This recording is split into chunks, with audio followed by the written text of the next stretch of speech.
Hello बच्चों, data structures and algorithm की series में आज हम लेक्चर 4 पढ़ने वाले हैं। लेक्चर 3 में मैंने आप लोगों को एरे डेटा स्ट्रक्चर के बारे में बताया था। ठीक है, उसके अंदर हमने 1D एरे का last operation that is search operation वो ख़त्म कर दिया था एंड साथ में हमने 2D एरे और उसके ऑपरेशंस भी पढ़ लिए थे। अब हम नया डेटा स्ट्रक्चर स्टार्ट करने वाले हैं जो है स्टैक डेटा स्ट्रक्चर। अब स्टैक डेटा स्ट्रक्चर है क्या? स्टैक डेटा स्ट्रक्चर में हम क्या क्या पढ़ने वाले हैं वो देखते हैं।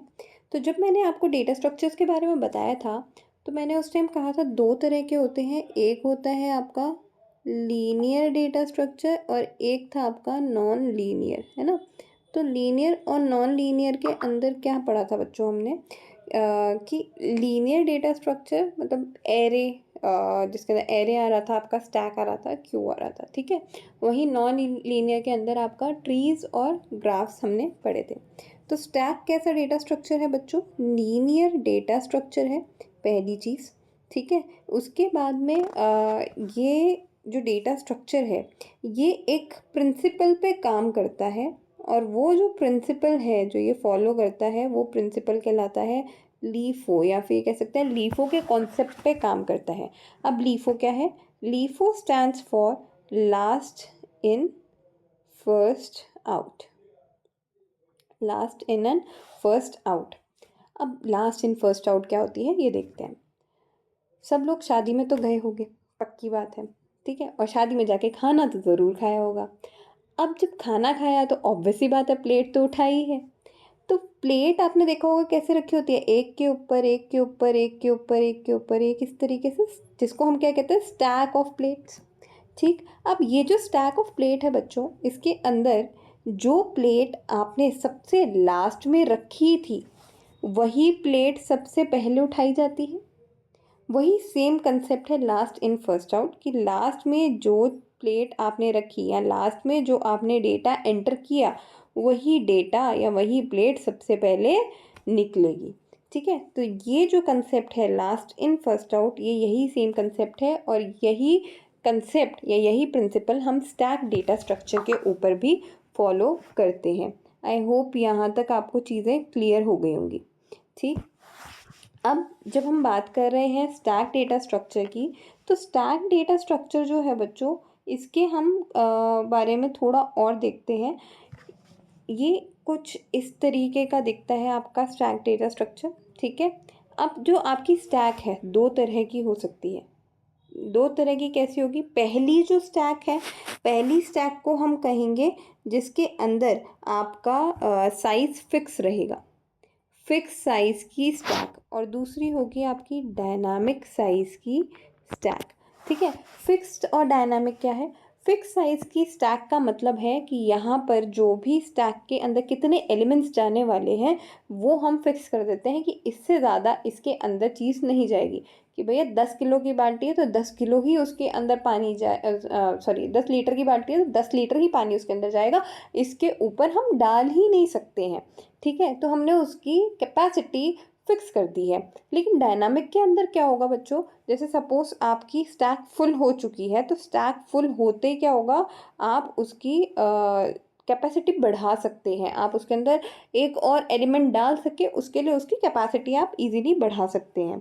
ठीक है, तो वो श्रिंक भी कर सकती है और ग्रो भी कर सकती है स्टैक डायनामिकली। जहाँ हम बात कर रहे हैं स्टैक की, तो यहाँ पर हम जो पढ़ने वाले हैं वो होगी फिक्स स्टैक, हम फिक्स स्टैक की बात करेंगे।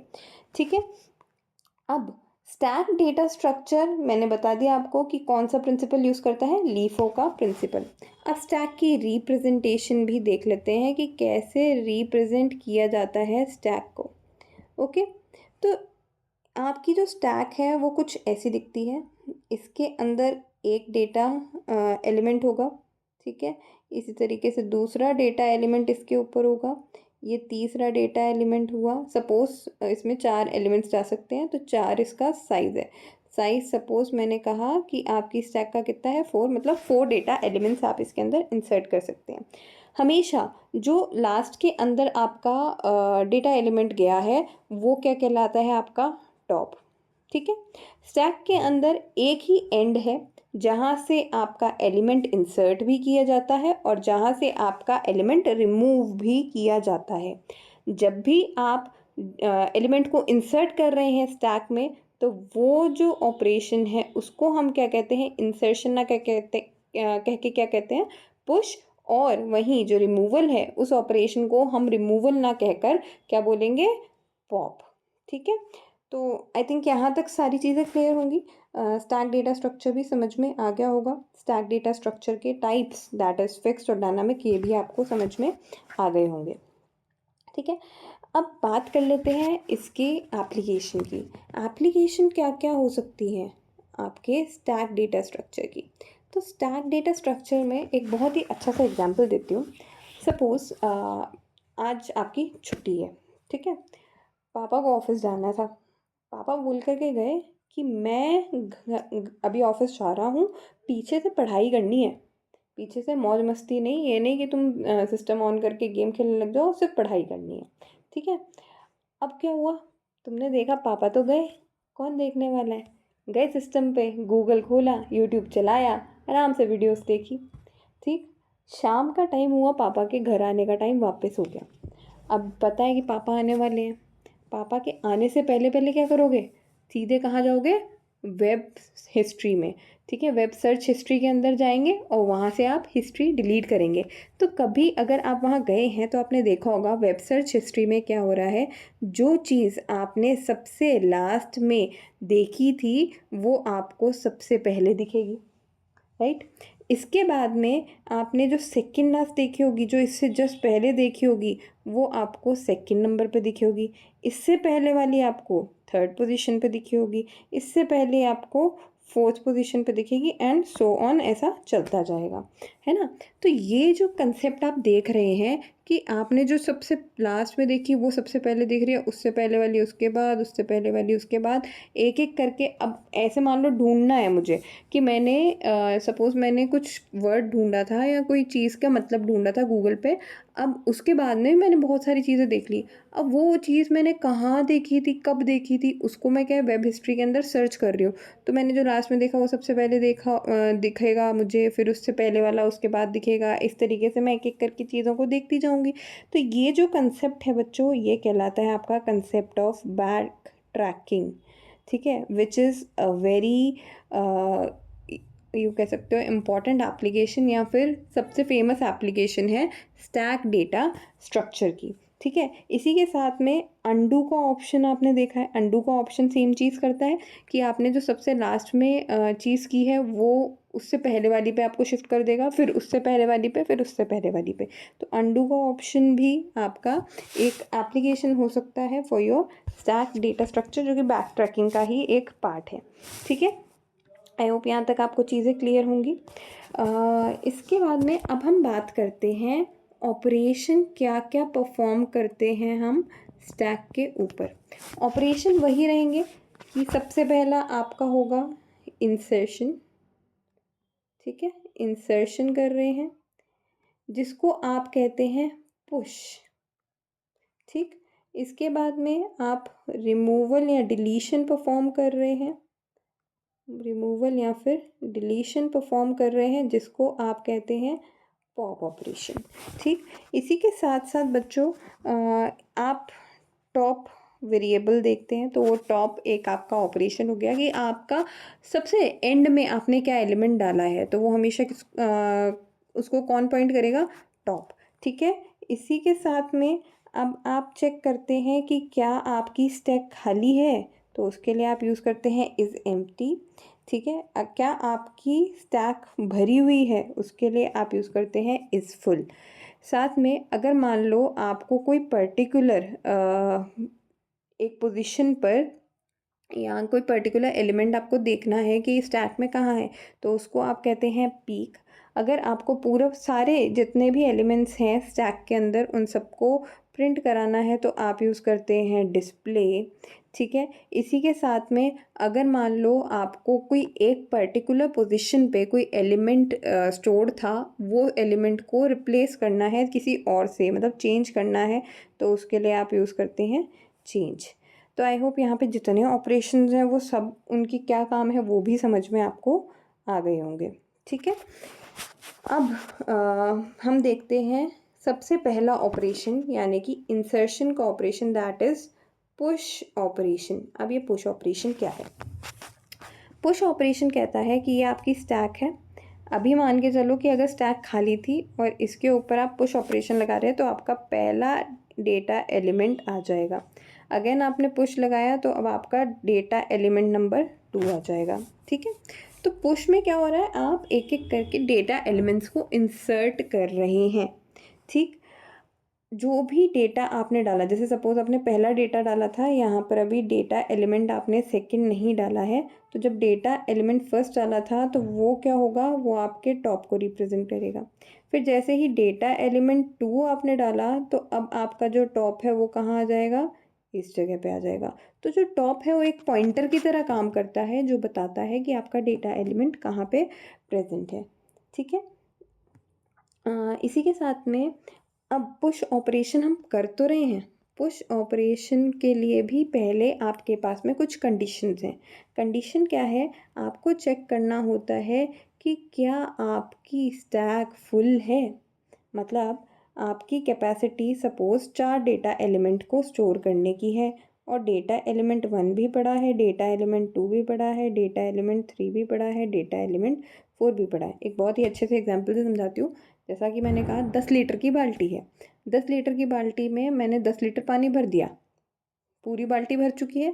अब अगर मैं उसमें एक और मग पानी डालती हूँ तो उसमें क्या होगा, वो पानी छलक के बाहर आ जाएगा। मतलब आप ये कहेंगे बकेट ओवरफ्लो हो चुकी है, हम उसके अंदर और पानी स्टोर नहीं कर सकते। तो सेम कंसेप्ट स्टैक के साथ है कि आपकी चार डेटा एलिमेंट स्टोर करने की कैपेसिटी थी आपकी स्टैक की।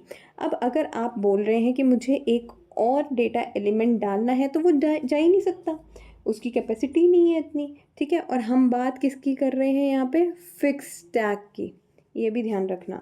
तो अब क्या हुआ, यहाँ पर हम इसके अंदर डेटा एलिमेंट और इंसर्ट ही नहीं कर सकते हैं। तो ये जो कंडीशन है, ये कंडीशन कहलाती है कंडीशन ऑफ ओवरफ्लो। याद रखिएगा, इसे कहते हैं कंडीशन ऑफ ओवरफ्लो। जब भी आप इंसर्शन या पुश ऑपरेशन परफॉर्म करते हैं स्टैक पे, तो सबसे पहले जो कंडीशन चेक की जाती है वो चेक की जाती है कंडीशन ऑफ ओवरफ्लो, जो यूज़ की जाती है बाय ऑपरेशन, जो चेक की जाती है बाय ऑपरेशन इज़ फुल से। आप सीधे सीधे चेक करेंगे क्या आपकी स्टैक फुल है, अगर है तो इसका मतलब आप इंसर्शन नहीं कर सकते, तो आप वहाँ पे प्रिंट करा देंगे कि कांट insert the element। ठीक है, एज स्टैक इज़ फुल या कुछ भी जो भी आप प्रिंट कराना चाहते हैं आप वो प्रिंट करा देंगे। अब अगर आपकी जो स्टैक है, स्टैक के अंदर अगर आपकी स्टैक खाली है, ठीक है, उसमें जगह है, तो अब क्या होगा, जैसे मैंने कहा था कि डेटा एलिमेंट 1 यहाँ पे था, तब तक टॉप की वैल्यू जो थी वो किसको बता रही थी, डेटा एलिमेंट 1 को। लेकिन जैसे ही डेटा एलिमेंट 2 आया, अब ये जो आपका टॉप था, ये टॉप कहाँ आ गया, डेटा एलिमेंट 2 को रिप्रेजेंट कर रहा है। इसका मतलब अब टॉप जो है वो क्या हो चुका है, इंक्रीमेंट हो चुका है बाय 1। ठीक है, तो इसकी पोजीशन अब चेंज हो गई है। तो जब भी आप कोई नया डेटा एलिमेंट इंसर्ट करते हैं, पुश करते हैं, तो हमेशा आपके टॉप की वैल्यू इंक्रीमेंट हो जाती है।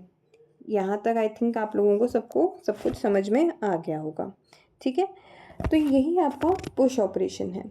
अब बात करते हैं पॉप ऑपरेशन की। पॉप ऑपरेशन बच्चों डिलीशन या फिर एलिमेंट के रिमूवल के लिए यूज़ किया जाता है। ठीक है, अब जैसे हमने चेक किया था इंसर्शन के टाइम पे कि आपके जो स्टैक है वो भरी हुई है या नहीं, क्योंकि अगर वो भरी हुई है और उसमें आप और एलिमेंट इंसर्ट कर रहे हो तो क्या कंडीशन आ रही थी, कंडीशन ऑफ ओवरफ्लो। वैसे ही पॉप के केस में आप चेक करोगे कि क्या आपकी स्टैक खाली है, क्या आपकी स्टैक में एक भी एलिमेंट है। अगर नहीं है, सपोज बाल्टी थी, बाल्टी 10 लीटर की थी, उसमें पानी तो था ही नहीं, अब मैं बोल रही हूँ एक मग पानी निकाल करके ज़रा देना, तो कहाँ से लाओगे, पानी ला ही नहीं सकते। तो ये जो कंडीशन एक कहलाती है, ये कहलाती है कंडीशन ऑफ अंडरफ्लो, कि वहाँ पर डेटा एलिमेंट तो है ही नहीं, ठीक है। तो ये कहलाती है condition of underflow of stack. तो मतलब यहाँ पर इस स्टैक के अंदर अभी कोई भी एलिमेंट प्रेजेंट नहीं है, तो ये क्या कर देता है, रिटर्न कर देता है आपका -1, या फिर यूँ कह दो प्रिंट करा दी जाती है लाइन कि एम्प्टी स्टैक है, ये एक एम्प्टी स्टैक है, ठीक है। अब मान लीजिए कि आपके पास में सपोज़ डेटा था, आपके पास आपकी स्टैक के अंदर सपोज डेटा प्रेजेंट था, ठीक है। तो डेटा एलिमेंट 1 प्रेजेंट था आपके पास में।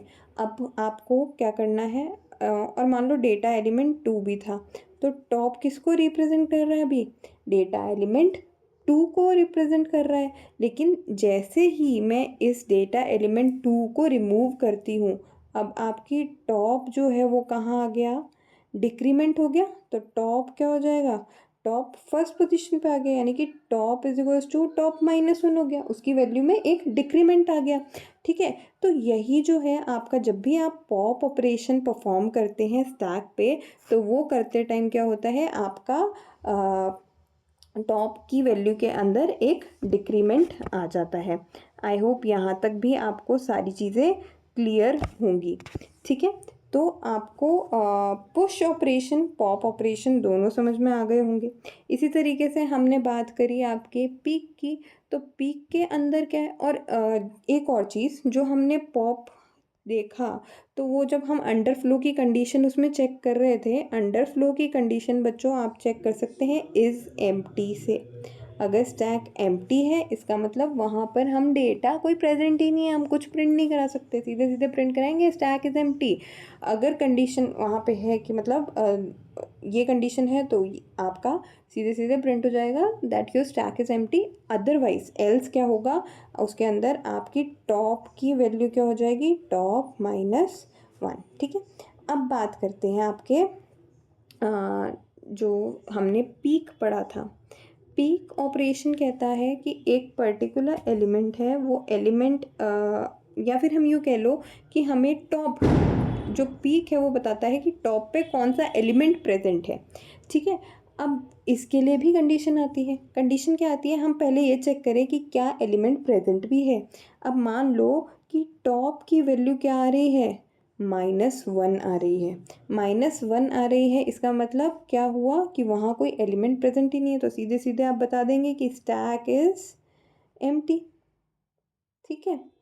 और अगर मान लीजिए कि वहाँ पर कोई एलिमेंट प्रेजेंट है, सपोज डेटा एलिमेंट 1 प्रेजेंट है, तो इसका मतलब टॉप इसको कहीं ना कहीं रिप्रेजेंट कर रहा होगा। तो यहाँ पर क्या होगा, आप प्रिंट करा देंगे index is equals to top. Top का जो इंडेक्स है उसको आप यहाँ पर प्रिंट करा देंगे या रिटर्न करा देंगे। तो आई थिंक पीक का भी काम आपको समझ में आ गया है, ठीक है। इज़ एम्प्टी में बताई चुकी हूँ, इज़ फुल में आपको बताई चुकी हूँ। इसी तरीके से डिस्प्ले करना है, तो डिस्प्ले के अंदर क्या होगा, एक एक करके सारे डेटा एलिमेंट्स को आप डिस्प्ले करा सकते हैं, ठीक है। चेंज करना है, तो चेंज करने के लिए आप कोई पर्टिकुलर पोजीशन जो भी होगी वहाँ पे आप इसको जा कर के चेंज कर सकते हैं। अब बच्चों जो हम डेटा स्ट्रक्चर स्टैक पढ़ने वाले हैं, वो डेटा स्ट्रक्चर को इम्प्लीमेंट कैसे करेंगे, यूजिंग एरे। यहाँ पर हम जो पढ़ने वाले हैं, जो हम इम्प्लीमेंट करने वाले हैं, वो एरे के थ्रू हम इम्प्लीमेंट करने वाले हैं, ठीक है। तो एरे के थ्रू इम्प्लीमेंट करने के लिए मैं कोड लिख रही हूँ, साथ साथ समझाती जाऊँगी। सबसे पहले तो वही लाइन, हैश इंक्लूड stdio.h और conio.h भी आप लिख सकते हैं, लिख लीजिएगा, ठीक है। इसके बाद में अब मैं क्या कर रही हूँ, मैंने आपके जैसे जो स्टैक थी, उस स्टैक को बेसिकली एरे बनानी है, तो मैं उस एरे को ग्लोबली डिफाइन कर रही हूँ, ठीक है। तो इंट स्टैक नाम से मैंने आपकी एरे बना ली है, जिसमें सपोज़ मैं 100 एलिमेंट्स, मैंने उसका साइज़ सेट कर दिया है, ठीक है। इसी के साथ में मैंने कुछ और वेरिएबल्स लिए हैं, आई जे, एक मैंने लिया है चॉइस नाम का वेरिएबल, ठीक है। चॉइस को मैंने इनिशियली 0 पे सेट कर दिया है। एक मैंने वेरिएबल लिया है n, एक मैंने लिया है टॉप जिसकी इनिशियल वैल्यू मैंने -1 रख दी है। -1 इसलिए क्योंकि हम अभी यहाँ पे -1 से क्या रिप्रेजेंट कर रहे हैं, आपकी स्टैक खाली है, अभी तक उसके अंदर कोई एलिमेंट हमने नहीं डाला है। ठीक है, फिर मैं कुछ फंक्शंस बना रही हूँ। फंक्शंस आपके ऑपरेशन को शो करेंगे। पहला है आपका पुश, ठीक, दूसरा है आपका पॉप, इसी के बाद में नेक्स्ट है आपका शो, और लास्ट में अब ठीक है शो आपका। ये 3 हम ऑपरेशंस परफॉर्म करके देखेंगे। अब हम चालू करते हैं हमारा मेन फंक्शन। मेन फंक्शन कैसे काम कर रहा है, इंट मेन।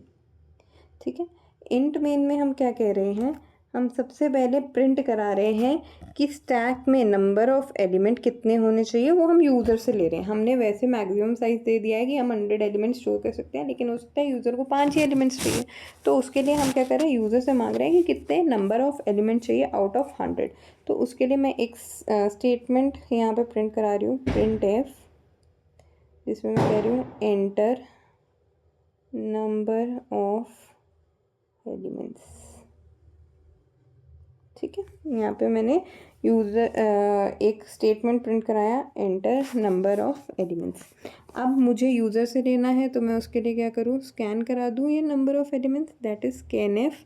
ठीक है, %d, और नंबर ऑफ एलिमेंट्स को मैं कौन से वेरिएबल से डिफाइन कर रही हूँ, n से कर रही हूँ, तो एंड n।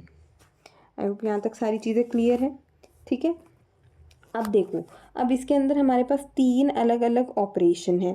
अब तीनों जो ऑपरेशन हैं, हम चाहते हैं कि यहाँ पर क्या है, उसके लिए हम चॉइस रख दें यूज़र के पास कि अगर उसको पुश करना है तो 1 सेलेक्ट करें, पॉप करना है तो 2 सेलेक्ट करें, एंड अगर उसको शो करना है तो 3 चूज़ करें। ठीक है, उसके लिए हम क्या करेंगे, स्विच केस यूज़ कर सकते हैं। ठीक है, तो अब हमने क्या किया बच्चों, यहाँ पर हमने स्विच केस लगाया। कैसे लगाया, सबसे पहले हम एक स्टेटमेंट प्रिंट करा लेते हैं। पहले स्टेटमेंट में हम लिख रहे हैं प्रिंट एफ, इसके बाद हम इसमें लिख रहे हैं स्टैक ऑपरेशंस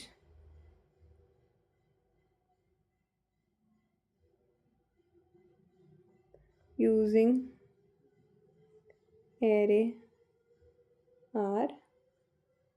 ठीक है, अब यहाँ पर हम क्या कर रहे हैं, लूप लगा रहे हैं, वाइल लूप, और ये हम कब तक चलाएंगे, जब तक चॉइस की वैल्यू क्या हो जाए, नॉट इक्वल टू 4 हो जाए। जब तक 4 के बराबर नहीं आ जाती तब तक हम इस लूप को चलाते जाएंगे। और अब इस लूप में क्या कर रहे हैं वो भी देखिए। सबसे पहले हम एक लाइन प्रिंट कराएंगे, प्रिंट एफ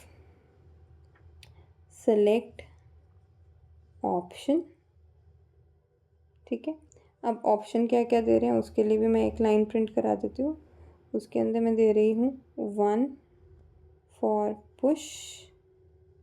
ठीक है, इसी के बाद \2 for pop, \3 for show, and \4 for आपका आएगा यहाँ पर एग्ज़िट।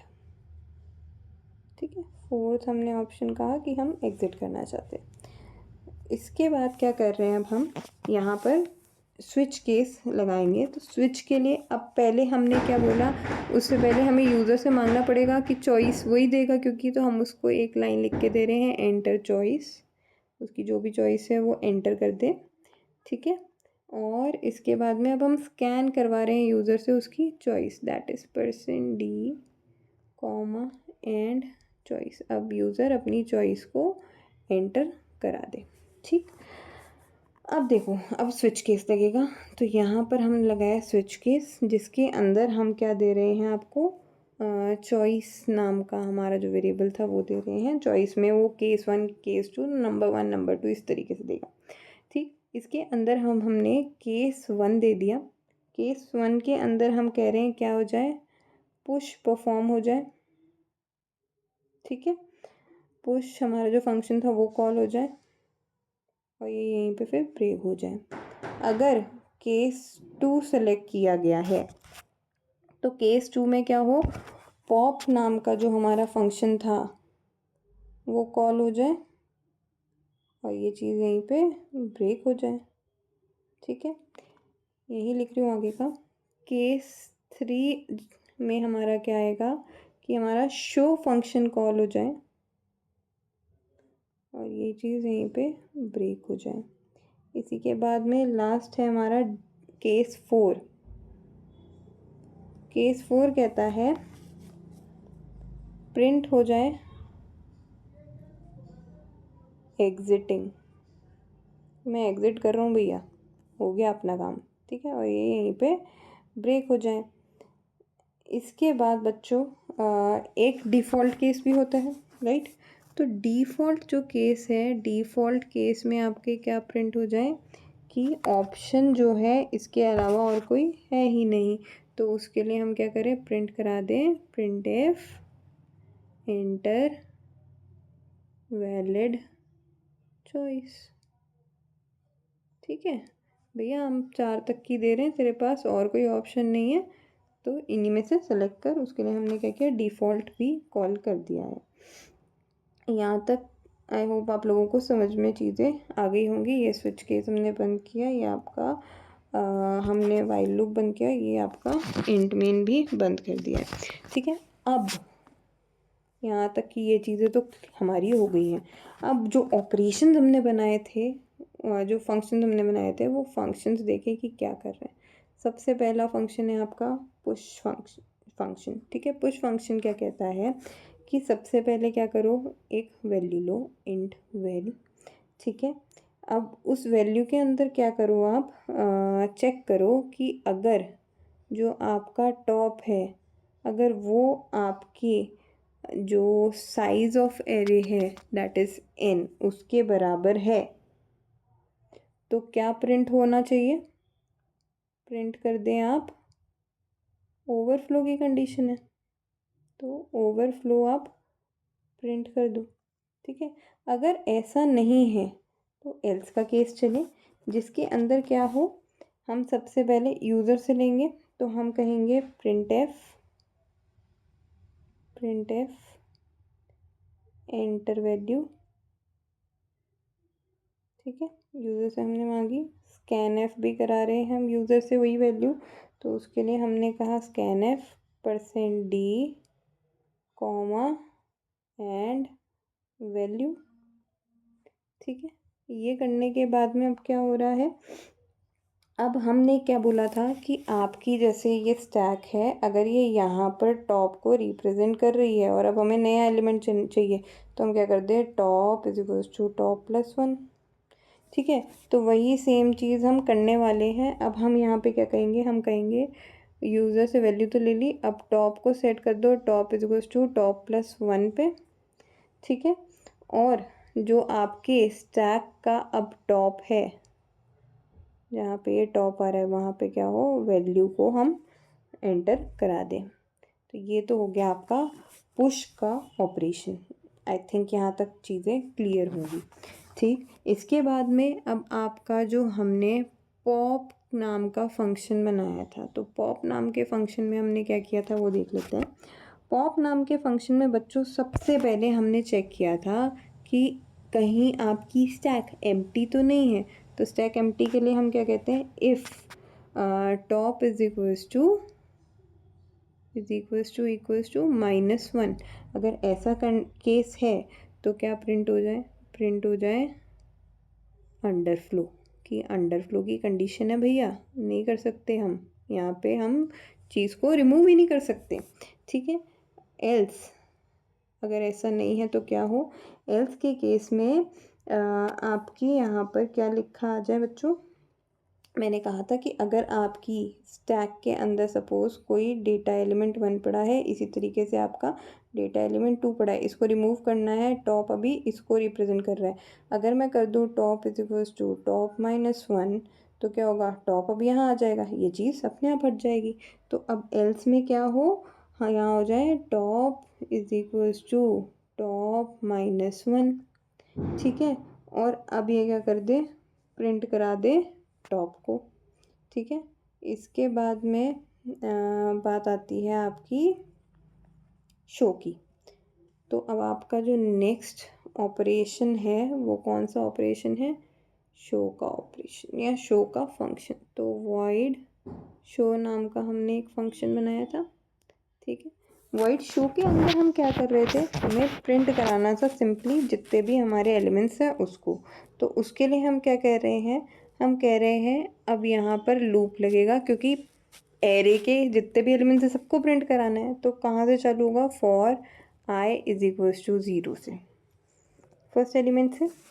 या फिर आप सॉरी, यहाँ पर उल्टा होगा, ऑब्वियस सी बात है, लास्ट एलिमेंट हमने इंसर्ट किया पहले उसको प्रिंट कराना है। तो यहाँ पर क्या होगा, आई 0 नहीं होगा, आई क्या होगा आपका टॉप, जो भी आपने टॉप पे एलिमेंट डाला है I is equals to top से चालू होगा, ठीक है। ये कहाँ तक चलेगा, when I is greater than equals to 0। मैंने याद हो अगर आपको रिवर्सिंग ऑफ एरे कराया था तो वही सेम चीज़ कर रहे हैं, और आई माइनस माइनस रिवर्स एरे चलेगी इसके अंदर, क्योंकि अब आप क्या करेंगे, लास्ट में जो एलिमेंट डाला वहाँ से आप प्रिंट कराएंगे टू द फर्स्ट एलिमेंट, ठीक है। स्टैक का यही रूल था। और यहाँ पर क्या करेंगे, इसके अंदर अब आप प्रिंट करा देंगे प्रिंट एफ क्या करा रहे हैं आप, यहाँ पर जो भी आपकी %d स्टैक के अंदर आप ने वैल्यू डाली है, एरे के अंदर वैल्यू डाली है, दैट इज स्टैक, और स्टैक की इंडेक्स वैल्यू आई, इसको अब आप क्या करें, प्रिंट करा दें, ठीक है। ये प्रिंट कराया। अब इसके अंदर भी एक कंडीशन थी, if top is equals to -1 है, अगर ये -1 है तो क्या प्रिंट हो जाए, प्रिंट हो जाए कि स्टैक इज एम्प्टी, ये चीज़ आपकी प्रिंट हो जाए, ठीक है। तो ये आपका जो आपने शो नाम का फंक्शन बनाया था ये वो काम कर रहा है। एक बार डिस्कस कर लेते हैं हम कि क्या क्या काम किया है, कैसे कैसे किया है, कैसे ये कोड आपका काम कर रहा है, तो देखते हैं। हाँ जी, देखो आपने एक स्टैक ली, एक एरे की को यूज़ करते हुए आप स्टैक को इम्प्लीमेंट कर रहे हो। तो आपने एक एरे बनाई स्टैक नाम की, जिसमें आपने मैक्सिमम साइज़ कितना दे दिया, 100। एक आपने वेरिएबल लिया आई, ठीक है। ये चाहे तो जे को स्किप कर दो, इसकी नीड थी ही नहीं, हमने अभी तक इसको कहीं यूज़ किया भी नहीं, ठीक है ना। इसके बाद में अब आप क्या कर रहे हैं, एक आपने वेरिएबल लिया चॉइस नाम का, जिसको इनिशियली 0 से सेट कर दिया, एक एन नाम का और एक टॉप नाम का, ठीक है। और टॉप को आपने -1 से सेट किया है। -1 से क्यों सेट किया है, क्योंकि आप कह रहे हैं इनिशियली आपकी स्टैक में एक भी एलिमेंट नहीं है, ठीक है। अब हम सारे ऑपरेशन परफॉर्म करने वाले हैं। सबसे पहला ऑपरेशन पुश, दूसरा पॉप, तीसरा शो, ठीक। अब यहाँ पर मेन फंक्शन पे बात करते हैं। मेन फंक्शन में क्या कर रहे हैं, सबसे पहले काम क्या कर रहे हैं हम, नंबर ऑफ़ एलिमेंट कितने चाहिए हमें उस टैग के अंदर वो यूज़र से ले रहे हैं। अब हमने साइज़ तो फिक्स कर दिया 100, चाहे तो आप इसके अंदर लिख सकते हो आउट ऑफ 100, ये भी आप इसके अंदर मेंशन कर सकते हैं स्टेटमेंट में। आपने एक स्टेटमेंट प्रिंट किया कि हमारे पास भैया 100 एलिमेंट्स हैं, इसमें से बताओ तुमको कितने नंबर ऑफ़ एलिमेंट्स चाहिए, ठीक है। तो आपने यहाँ पर क्या किया है, वो आपने प्रिंट कराया। इसके बाद में अब आप क्या कर रहे हैं, वो प्रिंट कराने के बाद में आपने नंबर ऑफ़ एलिमेंट यूज़र से सीधे सीधे ले लिए। यहाँ तक आई थिंक आपको क्लियर होगा। इसके बाद मैंने एक आपका स्टेटमेंट प्रिंट कराया, जिसके अंदर मैं कह रही हूँ कि स्टैक ऑपरेशन जो एरे में हम करवाने वाले हैं वो कौन कौन से हैं। अब ऑपरेशन थे हमारे पास 3, ठीक है। कौन कौन से, पुश, पॉप और शो।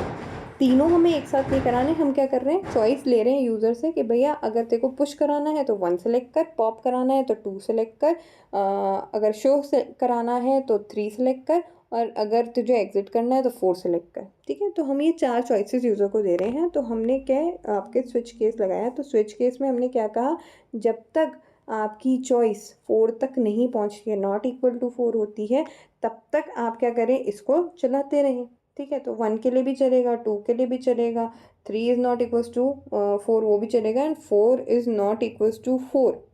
तो ये यहाँ तक क्या है आपका 4 पे आकर के रुक जाएगा, ठीक है। और चॉइस को हमने कहाँ से सेट किया था, 0 से सेट किया था, याद हो तो। अब यहाँ पे क्या हो रहा है बच्चों, सिंपली यहाँ पर हमने पहले एक स्टेटमेंट प्रिंट कराया, सेलेक्ट ऑप्शन, कि आप ऑप्शन सेलेक्ट करें। कौन कौन से आपने ऑप्शन भी दिए, पुश करना है तो 1 सेलेक्ट करें, पॉप करना है तो 2 सेलेक्ट करें, शो करना है तो 3, एग्जिट करना है तो आप 4 सेलेक्ट करें, ठीक है। इसके बाद में और एक मिनट, हम्म फिर उसके बाद में अब आपने क्या किया, चॉइस मांगी यूज़र से। तो चॉइस के लिए आपने पहले एक स्टेटमेंट प्रिंट कराया कि भैया चॉइस डाल दे, और स्कैन करा दी उस चॉइस को, उस वेरिएबल चॉइस के अंदर जो भी वैल्यू आएगी आप उसको स्कैन करा रहे हैं, यूज़र से सिंपली चॉइस मांग रहे हैं। ठीक है, अब आपने स्विच केस लगाया और यहाँ पर आपने लिखा चॉइस, क्योंकि उस चॉइस में ये 1 2 3 जो भी आपका केस रहेगा वो आएगा। अब केस नंबर 1 में क्या कह रहे हैं हम, आपका सिंपली पुश नाम का जो फंक्शन आपने बनाया वो कॉल हो जाए। ठीक है, और ये यहीं पे ब्रेक हो जाए। अगर यूज़र केस नंबर 2 सेलेक्ट करता है तो पॉप नाम का जो हमने फंक्शन बनाया वो कॉल हो और ये यहीं ब्रेक हो जाए, आगे ना बढ़े। ठीक है, अब अगर यूज़र केस 3 सेलेक्ट करता है तो वो शो नाम के फंक्शन को कॉल करे और यहीं पे ब्रेक हो जाए, ये आगे ना बढ़े।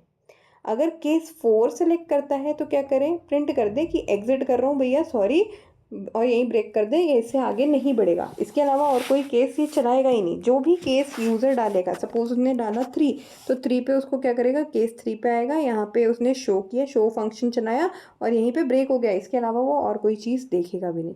ठीक है, तो केस 4 तक तो ये हो गया। और एक हमने पढ़ा था सी प्रोग्रामिंग की में कि एक डिफ़ॉल्ट केस भी होता है जिसके अंदर अगर मान लो आपकी चारों ही चॉइसेस नहीं हैं अवेलेबल, तो आप क्या करते हैं, डिफ़ॉल्ट केस देते हैं कि आप एक वैलिड चॉइस एंटर तो करो भाई, 4 ही ऑप्शन दिए हैं, 5वां कहाँ से ला रहे हो। ठीक है, और ये यहाँ पे ब्रेक हो जाएगा। अब हमने क्या किया, एक्चुअल में वो पुश पॉप और शो फंक्शंस क्या काम कर रहे हैं वो बनाए। पुश के अंदर मैंने आपको कंडीशन सबसे पहले बताई थी कि कंडीशन ओवरफ्लो की चेक करनी है, मतलब आपकी स्टैक पूरी भरी हुई तो नहीं है, ये आपको चेक करना है। ये चेक करने के लिए हमने क्या किया, एक वैल्यू ली। ठीक है, एक वैल्यू नाम का हमने वेरिएबल बना लिया। अब सबसे पहले हम चेक कर रहे हैं कि आपकी जो टॉप पोजीशन है वो आपके जो नंबर ऑफ़ एलिमेंट्स है या जो आपकी स्टैक का साइज़ है उसके बराबर तो नहीं। अब 4 एलिमेंट डालने थे और टॉप का भी जो आपका वैल्यू है वो कितना आ रहा है, 4 ही आ रहा है। इसका मतलब आपकी स्टैक पूरी भरी हुई है। ठीक है, तो सिंपली क्या प्रिंट कर देगा, कंडीशन ऑफ ओवरफ्लो वहाँ पे है। वरना वो क्या करेगा, सिंपली आपसे जो आपकी वैल्यू है उसको स्कैन करवाएगा। स्कैन करवाने के बाद मैंने आपको यहाँ बताया था कि ये आपकी स्टैक है, यहाँ पे डेटा एलिमेंट ऑलरेडी सपोज एक प्रेजेंट है और यहाँ ये टॉप को शो कर रहा है। अब मुझे दूसरा करना है तो मैं क्या करूँ, टॉप की पोजीशन को +1 कर दूँ, इंक्रीमेंट कर दूँ इसके अंदर। इंक्रीमेंट होते क्या है, एक नई स्पेस बन जाएगी जहाँ पर अब आपकी जो टॉप वाली वैल्यू है उस जो आपकी स्टैक है उसके अंदर टॉप जहाँ पे प्रेजेंट पॉइंट कर रहा है वो उस पोजीशन के ऊपर क्या हुआ, आपकी वैल्यू आकर के स्टोर हो जाएगी। आई थिंक पुश जो फंक्शन है वो आपको क्लियर होगा। ठीक है, इसके बाद आपका आता है पॉप फंक्शन। पॉप फंक्शन क्या कहता है, मैंने बताया था कि सबसे पहली कंडीशन क्या होगी हमारी, अंडरफ्लो चेक करेंगे कि कहीं स्टैक आपकी खाली तो नहीं है। तो उसके लिए हमने क्या किया, सबसे पहले एक कंडीशन लगाई कि टॉप की वैल्यू -1 तो नहीं है। अगर -1 है इसका मतलब अभी तक कुछ भी नहीं है उसके अंदर, तो कंडीशन ऑफ क्या आ गई, अंडर फ्लो। अगर ऐसा नहीं है, मतलब अगर वहाँ पर आपका कुछ एलिमेंट प्रेजेंट है तो एल्स का केस चलेगा, जिसके अंदर मैंने कहा था कि आपका मान लो डेटा एलिमेंट एक ये पड़ा है, एक डेटा एलिमेंट ये पड़ा है। अब आपको ये निकालना है तो ये टॉप को भी पॉइंट कर रहा था। ठीक है, अगर मैं टॉप की वैल्यू को डिक्रीमेंट करके टॉप -1 कर दूँ तो टॉप किसको रिप्रेजेंट करने लग जाएगा, डेटा एलिमेंट 1 को। मतलब ये वाली जो डेटा एलिमेंट है इसको अभी ये दिखाएगा ही नहीं। तो सिंपली क्या होगा, ये डेटा एलिमेंट आपका रिमूव हो जाएगा। तो आई थिंक पॉप का फंक्शन भी आपको क्लियर होगा। इसी तरीके से वॉइड शो, शो फंक्शन क्या कहता है, शो फंक्शन कहता है जितने भी एलिमेंट्स हैं हमारे स्टैक के अंदर मुझे वो सारे के सारे प्रिंट कराने हैं। अब सारे के सारे प्रिंट कराने के लिए क्या होगा बच्चों, रिवर्स एरे यहाँ पे लगेगी। क्यों, आपने ये एरे बनाई, एरे में आपने सबसे पहले एक एलिमेंट डाला होगा, वो एलिमेंट स्टैक में क्या होगा, सबसे नीचे नीचे स्टोर होगा। इसके बाद एक एलिमेंट डाला होगा वो सेकंड पोजीशन पे, फिर एक डाला होगा वो थर्ड पोजीशन पे, और लास्ट में जो आपने एलिमेंट डाला होगा वो एलिमेंट आपके टॉप पर होगा। तो मतलब आपको प्रिंट भी कैसे कराना होगा, एरे को रिवर्स ऑर्डर में, क्योंकि टॉप वाला पहले प्रिंट होगा, फिर उससे बाद वाला, उसके बाद वाला, एंड सबसे पहले वाला जो एलिमेंट आपने इंसर्ट किया था वो सबसे लास्ट में प्रिंट होगा। तो एरे आपकी कैसे चलेगी, रिवर्स ऑर्डर में। तो इसलिए हमने क्या कहा कि आपके लास्ट वाला जो एलिमेंट है उसकी इंडेक्स वैल्यू क्या है, टॉप। तो कहाँ से चालू हो, टॉप से चालू हो। ठीक है, कब तक आए, जब तक इंडेक्स वैल्यू 0 पे नहीं पहुंच गया, और हर बार क्या हो, डिक्रीमेंट होता जाए। और हर बार क्या करता रहे, जो भी इंडेक्स वैल्यू आ रही है वो स्टैक के अंदर उस इंडेक्स वैल्यू पे कौन सा एलिमेंट प्रेजेंट है उसको वो प्रिंट कर दे। ठीक है, आई होप यहाँ तक चीज़ें आपको क्लियर होंगी। हाँ जी, तो जो भी आपकी index value, particular index value पे जो भी एलिमेंट होगा उस टैग के अंदर, वो क्या होगा, प्रिंट होता जाएगा। एक और कंडीशन ये होगी, अब मान लो अगर उस टैग के अंदर आपका कोई एलिमेंट है ही नहीं, तो क्या होगा, हम ये भी कंडीशन चेक करेंगे कि अगर टॉप की वैल्यू -1 है तो क्या प्रिंट कर दे कि आपकी स्टैक एम्प्टी है। आई होप यहाँ तक का आपको स्टैक क्या है, स्टैक किस प्रिंसिपल पे काम करता है, स्टैक के कौन से ऑपरेशन यूज़ किए जाते हैं, स्टैक की एप्लीकेशन क्या है, और स्टैक आपके जो स्टैक के ऑपरेशन है वो कैसे इम्प्लीमेंट किए जाएंगे, यहाँ तक आपको सारी चीज़ें क्लियर हो गई होंगी। ठीक है, इसी के साथ आपका स्टैक डेटा स्ट्रक्चर भी यहीं पे कंप्लीट होता है। अगली वीडियो के अंदर हम क्यू स्टार्ट करेंगे, क्यू डेटा स्ट्रक्चर पढ़ेंगे। ठीक है, क्यू क्या है, कैसे काम करता है, उसकी एप्लीकेशंस क्या है, उसके ऑपरेशंस क्या हैं, और वो ऑपरेशन कैसे इम्प्लीमेंट किए जाएंगे, उसके बारे में हम अब नेक्स्ट वीडियो में पढ़ेंगे। तब तक के लिए थैंक यू।